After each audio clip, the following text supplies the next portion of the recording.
Well, John and I first met in October 15th, 1960. It's an interesting thing about that October 15th, even that month of 15th.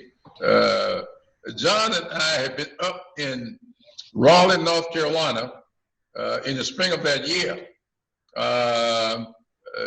That's been the first big gathering of students who were challenging the status quo. A lot of people remember on March 1st, 1960 is when those students up at North Carolina A&T, or down from here, they challenged those lunch counters in Greensboro. Well, a couple of days later, we made the same effort in Orangeburg, South Carolina. And that started, those things were spreading out all over. They were doing it in Nashville, you name, wherever there was an HBCU. These kinds of activities started. So we felt that we couldn't be effective doing it haphazardly. We need to organize. So the call went out and we met in October 1960 at Morehouse College. Now by that time, a lot of people had their ideas about how best to do it. John had bought in to nonviolence as being preached by Martin Luther King Jr.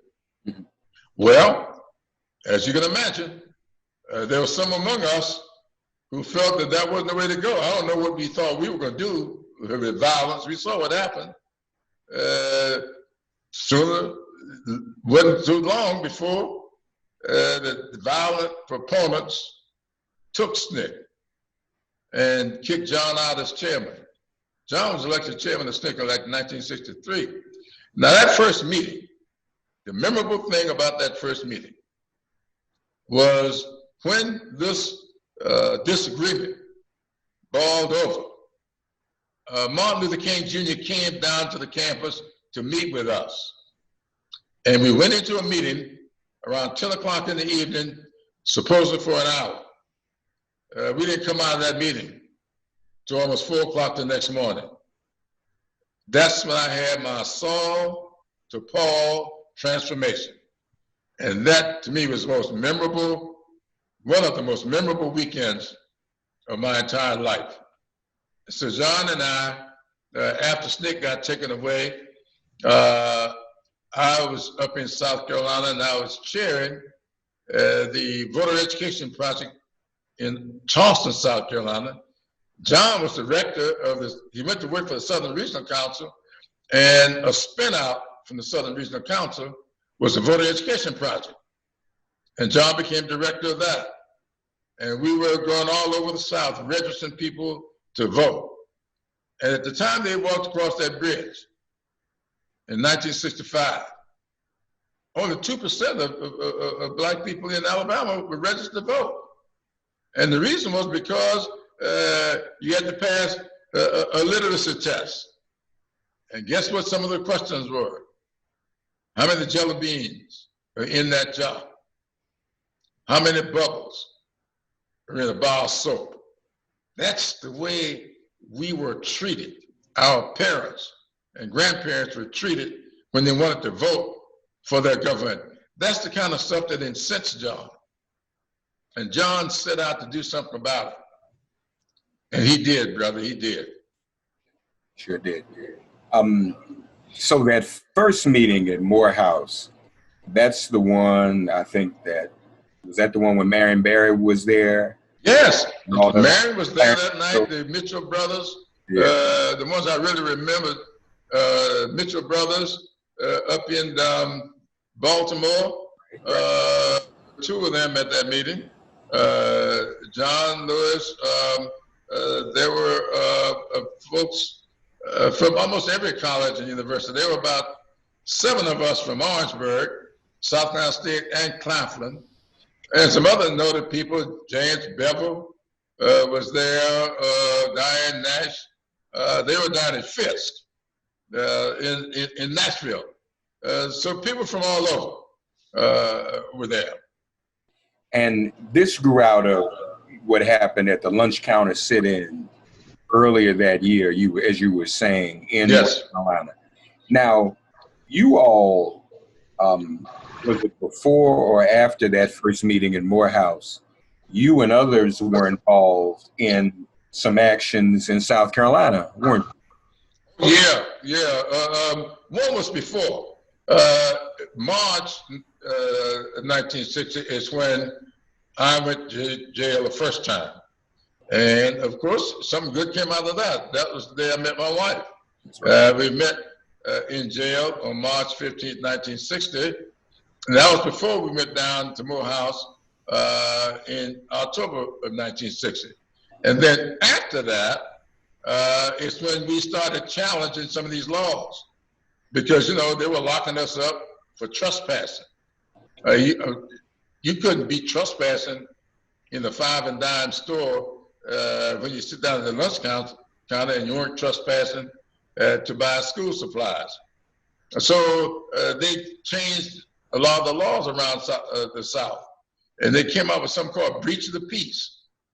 And so we started challenging those laws. And the last time I went to jail was in Columbia, South Carolina, challenging a new breach of the peace law in South Carolina. Now, if any of your listeners or lawyers or chances are, when they were in law school, they studied a case called Edwards against South Carolina. That was a landmark case on breach of the peace. The Supreme Court handed that decision down in 1963. And if you look at the arrest record, there was 180, I think 188 of us arrested that day. If you look on the blotter, as I have, you see the name of yours truly on the blotter that day. I spent 3 days in jail because of that arrest. And that's, quite frankly, the last time I went to jail. But I learned a lot that day, because that was the day, the reason we stayed 3 days in jail, because the guy who was supposed to be raising the bail money, Ida Quincy Newman, rather than staying out of jail and raise the bail money, he went to jail with us. So you can't raise no bail money in jail. And so I often tease him about that. I said, Reverend Newman, you didn't play your role well. You started playing my role. My role was to go to jail. Your role was to raise the bail. So we could have gotten out there the next morning if you had stayed out there and raising the bail money. We laughed about that for a long time. Ida Quincy Newman became the first state senator from South Carolina since post-Reconstruction. And so he was a great guy. And I think you got to know Ida Quincy Newman. Yeah, certainly. Tell us about the bill you've introduced, the John Lewis bill. Well, what we did today, they asked me, well, you want a robust new bill, or do you want to just name H.R. 4 for John Lewis? And I told them that I want to put John Lewis's name on that bill. That's what I want to do. I didn't want to have another debate about anything. And so we got everybody to agree to a unanimous consent. So by 12:30 today, I went to the floor and put up the resolution and asked for unanimous consent, and I got it. So the entire House of Representatives has now agreed to name H.R. 4, the John R. Lewis Voting Rights Act. Now, Senator Leahy over in the Senate has done something similar to put his name on the act. He reintroduced the act, because we passed it, and it's not sitting in the Senate. So he's introduced the act over in the Senate, which means that if they were to pass it, we would not need any kind of a conference. Well, I would love to see what the Senate does. Is it troubling to you that it's stalled in the Senate and Mitch McConnell seems opposed to bringing it forward? It is troubling to me. But let me tell you this. The reason we got the 1965 Voting Rights Act, which was signed into law by Lyndon Johnson, on August 6th, I believe, 1965, is because what John Lewis and 600 people did in March of 1965, when they went out and put their bodies on the line. We got that Voting Rights Act. We never would have gotten it otherwise. I'm saying to people, if Mitch McConnell refuses to pass this act, let's do this year, as John Lewis and those 600 people did in March 1965. We don't have to march across the Edmund Pettus Bridge. Let's march to the polls like we never marched before. This ought to be our incentive. I've been asking people, let's dedicate this election year to John Lewis. Let's go out and do as John Lewis will have us do. I'm asking every congregation, every church, synagogue, temple, everyone, start now, adopt a precinct. Say that I'm going to make sure that my congregation get everybody in this precinct to the polls, every fraternity, every sorority, every Masonic order ought to start now adopting precincts. I've got churches, the precinct I live in Columbia, the Greenview precinct's got 1,700 voters in it.